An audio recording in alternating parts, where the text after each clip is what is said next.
हमारे चैनल में आपका बहुत बहुत स्वागत है। सभी को मेरा नमस्कार, राधे राधे। तो आज मैं आपको सुनाऊंगी लड्डू गोपाल की एक और सच्ची घटना, जिसे सुनकर आप भी रो दोगे।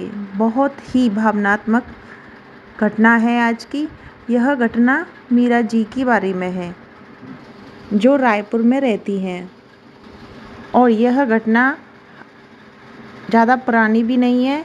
यह 22 सितंबर 2022 की घटना है। मीरा जी ग्रेजुएशन कर रही हैं सेमेस्टर 4 में, और उनके घर की फाइनेंशियल प्रॉब्लम कुछ ठीक नहीं है।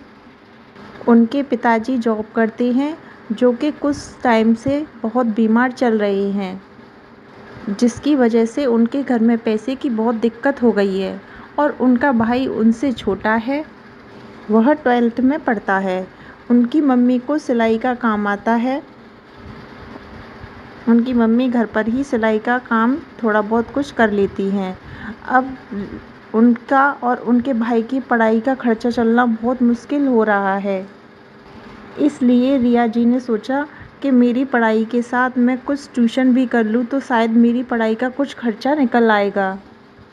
इस बारे में रिया जी ने आसपास अपने घर के जितनी भी आंटियाँ रहती हैं और घर में लोग रहते हैं, सबसे कहा कि वो उन्हें ट्यूशन दिलाएं। तो पास की ही एक आंटी ने उन्हें एक घर का पता दिया, जिसमें उन्हें ट्यूशन टीचर की ज़रूरत थी। वहाँ पर जब जाके बात की तो वहाँ पर ट्यूशन मिल गया और वो ट्यूशन पढ़ाने लगी। ऐसे ही 2-3 ट्यूशन और उनको मिल गए तो वो ट्यूशन पढ़ाने लग गई। रिया जी ने सोचा कि ऐसे ही ट्यूशन पढ़ाती रहूँगी तो मुझे मदद मिल जाएगी। मैं अपना और अपने भाई का थोड़ा बहुत खर्चा निकाल पाऊँगी ट्यूशन के पैसों से। इसी बीच रिया जी की ज़िंदगी में एक ऐसी घटना घटी कि रिया जी बिल्कुल हिल गईं। उन्हें समझ नहीं आ रहा था कि उनके साथ क्या हो रहा है। रिया जी कहती हैं, बचपन से ही मैंने अपने आसपास या किसी के यहाँ लड्डू गोपाल की सेवा होते कभी नहीं देखा। जब उन्होंने लड्डू गोपाल की सेवा होते नहीं देखा तो उन्हें उनसे ना तो प्रेम था ना ही लगाव था। लेकिन एक दिन रिया जी जब सो रही थीं तो उनके साथ एक अद्भुत घटना घटी।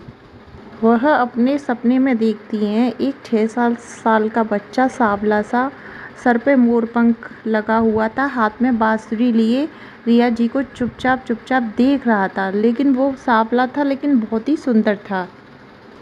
रिया जी कहती हैं कि इस सपने को देखने के बाद मैंने इस सपने पे ज़्यादा ध्यान नहीं दिया, क्योंकि सुबह उठने के बाद थोड़ी देर बाद तो मैं इस सपने को भूल भी गई थी। परंतु 2-3 दिन लगातार रिया जी को यही सपना आया तो उन्होंने सोचा, पता नहीं क्यों वह बच्चा मुझे बार बार दिख रहा है। आखिर वह बच्चा कौन है और ऐसे छिप कर मुझे ही क्यों देख रहा है। लेकिन रिया जी ने अपने सपने की बात किसी को नहीं बताई, ना तो घर में किसी को बताई, ना ही किसी फ्रेंड को बताई। वैसे तो रिया जी का इस सपने पे ध्यान ही नहीं गया था। इसके बाद रिया जी कहती हैं, यहाँ तक तो ठीक था, लेकिन इसके बाद जो मैंने देखा उसे देखकर तो मैं बिल्कुल चकित हो गई। उन्होंने सपने में देखा कि वह बच्चा जो उनको छुप कर देख रहा था, वह बच्चा जिनके यहाँ रिया जी ट्यूशन पढ़ाने जाती थी, उनके यहाँ ही उस बच्चे को देखा। और उनके यहाँ पीछे जो कमरा था जिसमें वेस्ट सामान रखा जाता था, स्टोर रूम से ही वह उनको छिप कर देख रहा था। सबसे ज़्यादा आश्चर्य रिया जी को तब हुआ कि आज उस बच्चे की आंखों से आंसू निकल रहे थे। इस तरीके से बार बार बच्चे का सपने में आना, छिप कर देखना, और आज आंसू भी थे। यह कुछ अजीब लग रहा था रिया जी को कि बार बार मुझे ही क्यों दिख रहा है ये बच्चा। फिर रिया जी को डर लगने लगा कि मैं बार बार इसी सपने को क्यों देख रही हूँ। फिर रिया जी ने यह बात अपनी मम्मी को बताई। सुनकर मम्मी जी भी कुछ परेशान हो गईं और रिया जी बोली कि बार बार आखिर मैं ही यह सपना क्यों देख रही हूँ। रिया जी की मम्मी रिया जी को परेशान देखकर कहती हैं कि रिया, ऐसा कुछ नहीं है, तुम इस पर ज़्यादा ध्यान मत दो, ऐसा कुछ नहीं होगा। रिया जी बोलती हैं कि दूसरे दिन जब वो ट्यूशन पढ़ाने गईं तो लगातार वह उस रूम की तरफ ही देखती रहीं और उस बच्चे से पूछा कि इस रूम में कौन रहता है। तो उस बच्चे ने बताया कि इस रूम में तो कोई नहीं रहता, इस रूम में तो बस हम अपना सामान ही रखते हैं। रिया जी कहती हैं कि मैं उस सपने के बारे में नहीं सोच रही थी, लेकिन जो बच्चा मेरे सपने में आ रहा था मुझे वो बार बार याद आ रहा था। रिया जी उस सपने के बारे में सोचना नहीं चाह रही थी, लेकिन उस बच्चे का मनमोहक चेहरा और आंखों में आंसू बार बार उन्हें वही सपना याद दिला रहे थे।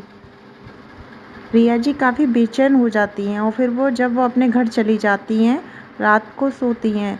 रात को सोने के बाद उन्हें फिर एक सपना आता है कि उस कमरे में एक घड़ा है और घड़े में एक छोटे से लड्डू गोपाल हैं और उन्होंने देखा कि उस घड़े के सामने वही बच्चा बैठा-बैठा मोटी-मोटी आँखों से आँसू गिराकर रो रहा था और उसका पूरा शरीर काला पड़ चुका था। और वह लड़का रिया जी से कहता है कि मुझे इस घड़े से बाहर निकालो ना, मुझे इस घड़े से बाहर निकालो।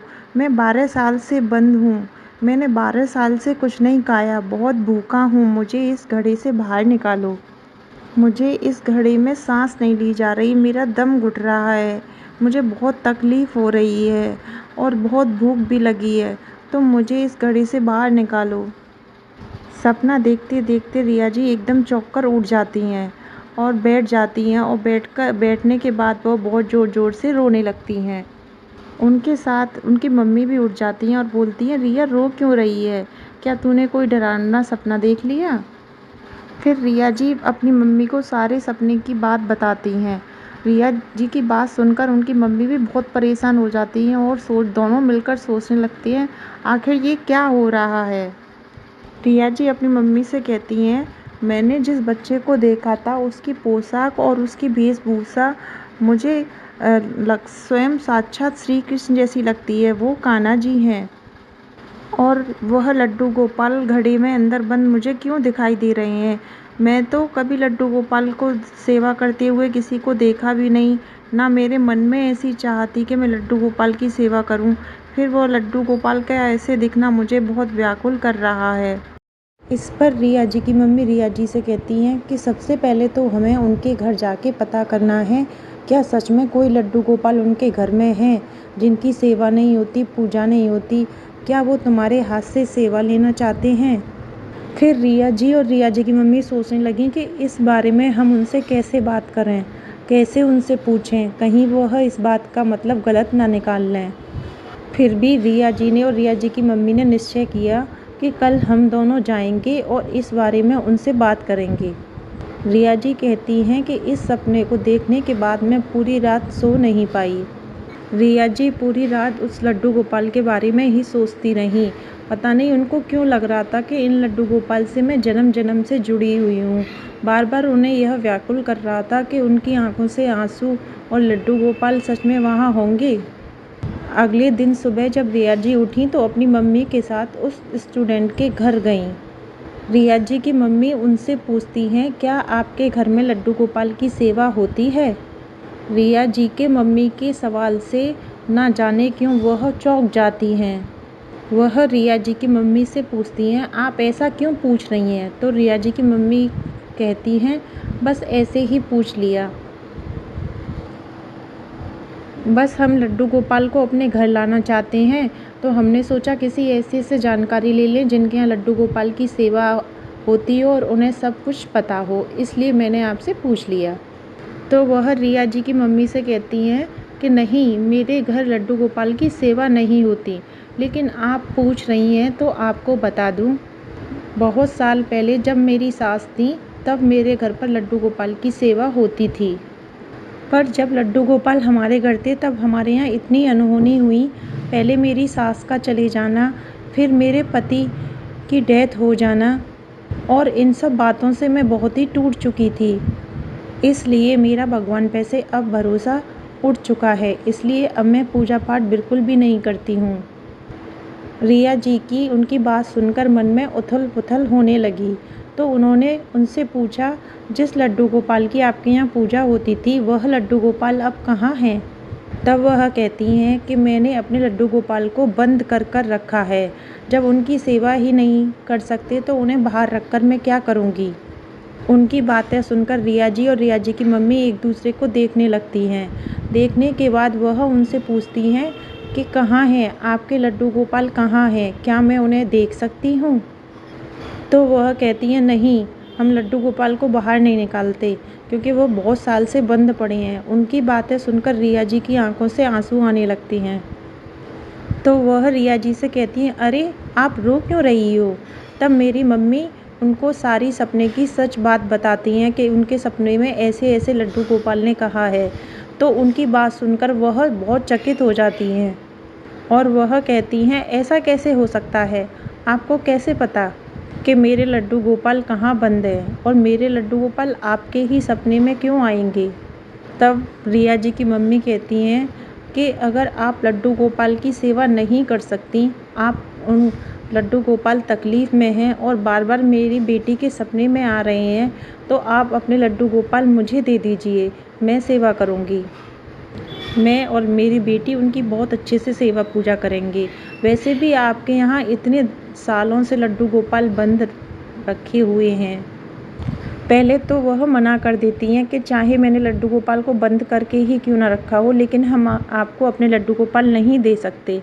फिर रिया जी और रिया जी के मम्मी के समझाने पर वो मान जाती हैं, कहती हैं चलो मैंने तो बंद करके रखा है, आप सेवा करना चाहती है तो ठीक है, ले जाइए, मेरा तो वैसे भी पूजा पाठ पर से विश्वास उठ चुका है।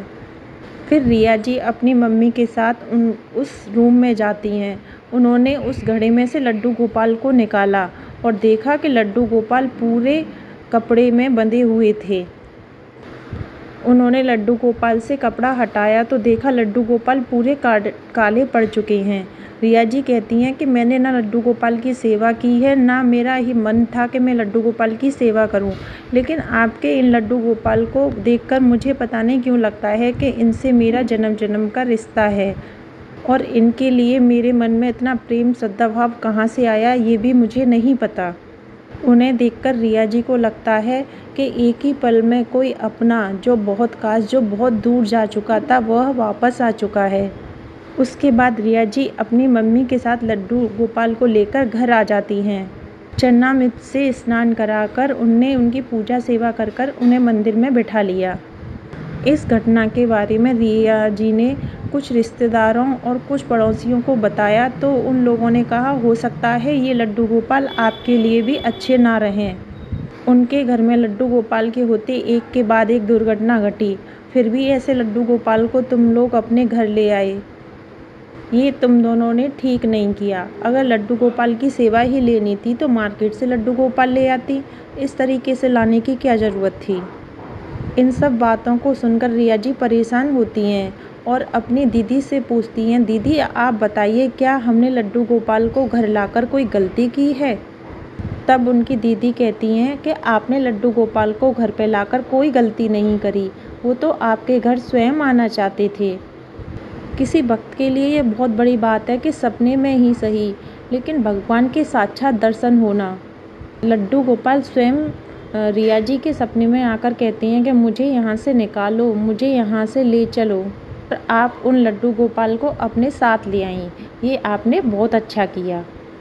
ये तो मन का वहम होता है कि लड्डू गोपाल की वजह से ऐसा कुछ हो गया। भगवान की वजह से कभी किसी के साथ कोई गलत काम नहीं होता है। भगवान की वजह से किसी को तकलीफ़ नहीं मिलती, किसी को परेशानी नहीं मिलती। भगवान की सेवा से तो सब कुछ अच्छा ही होता है। तो आज की हमारी सच्ची घटना आपको कैसी लगी, ये कमेंट बॉक्स में आप हमें ज़रूर बताएं। वीडियो पसंद आई तो मेरे चैनल को सब्सक्राइब करें, वीडियो को लाइक करें और वीडियो को शेयर करें। सभी को मेरा नमस्कार। राधे राधे।